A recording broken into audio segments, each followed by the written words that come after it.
Tiny World in Fabric, my beautiful new book. What should I make out of there today?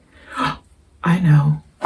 I'm going to make the armoire with a cute little clothes inside. What do you think? So this is how you make a fabric sandwich.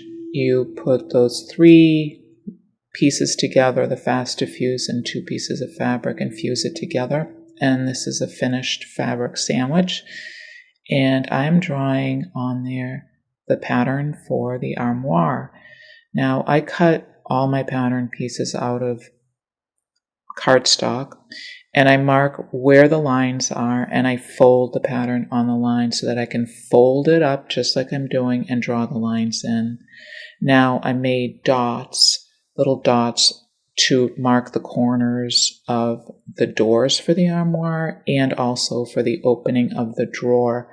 There is an alternate way that you can cut the pattern so that you don't have to draw the dots and use a ruler, which I'll show you in a minute.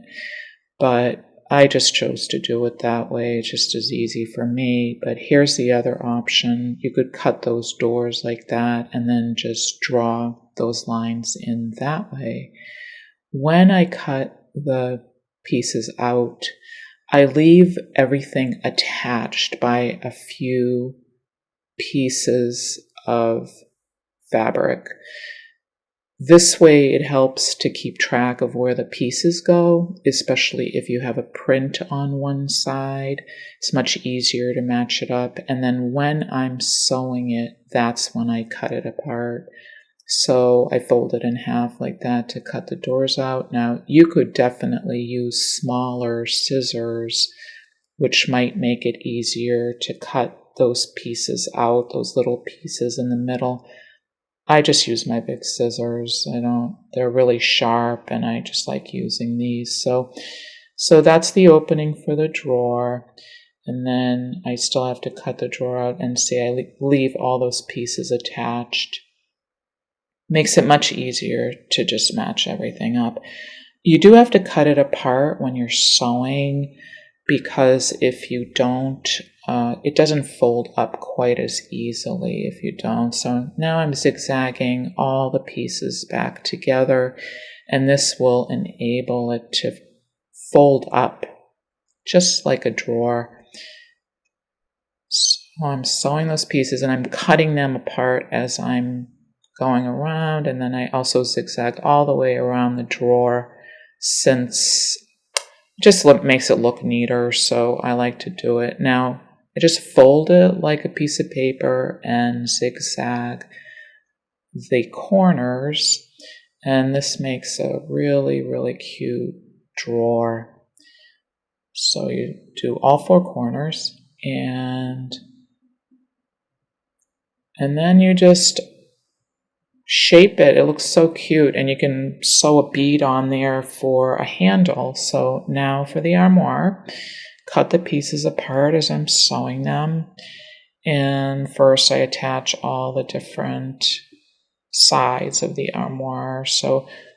And I just cut them apart as I'm sewing.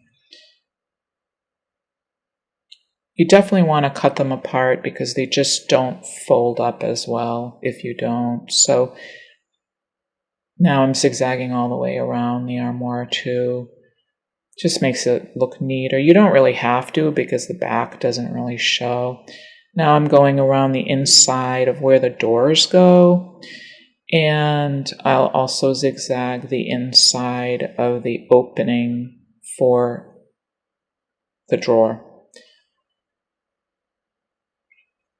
Then next, I'll have to sew the doors on.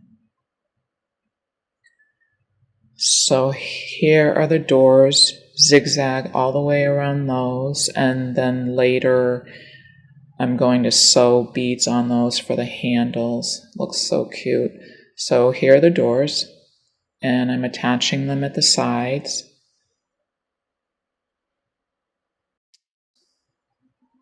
And then after I do those, I'm going to fold it up just like a piece of paper and sew the corners closed. So here are the corners. Really easy to sew those closed. Just want to make sure you line them up. And there it is. It's so cute. It's finished. Just sewing the beads on for the handles, and then the best part comes next. So you get a stick and you cut it so it's a little bit wider than the armoire, and then you can slide it in to hang the clothes on, and it just stays in there. You don't even have to glue it. And then I put some fabric into the drawer to make it look like it has clothes in it, and then I put my cute little fairy clothes onto the bar. And it is finished. It's the cutest thing in the world.